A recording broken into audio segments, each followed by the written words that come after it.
Hello and welcome to this video about the 1973 Chilean coup.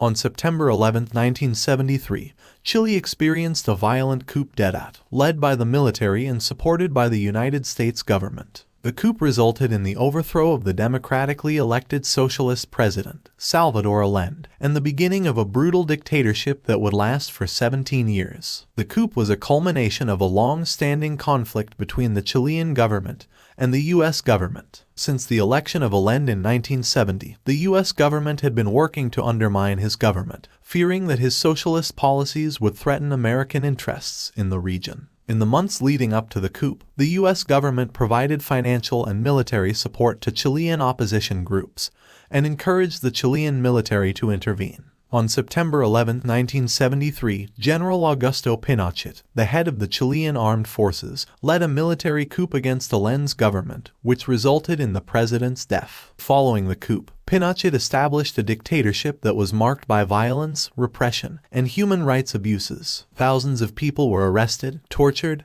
and killed, and many more were forced into exile. The dictatorship was supported by the U.S. government, which provided military and economic aid to the regime. The coup had a profound impact on Chilean society, and it continues to be a source of controversy and debate today. Some argue that the coup was necessary to prevent a communist takeover of Chile, while others see it as a violation of democratic principles and human rights. In 1990, following years of protests and pressure from the international community, the dictatorship came to an end, and Chile began the long process of transition to democracy. While the country has made significant progress in the decades since the coup, the legacy of the dictatorship remains a contentious issue in Chilean politics and society. In conclusion, the 1973 Chilean coup was a defining moment in the country's history, and its impact is still felt today. It was a tragic example of how political and economic interests can override democratic principles and human rights. It is important to remember the lessons of the past to ensure that such events do not happen again in the future. Thank you for watching.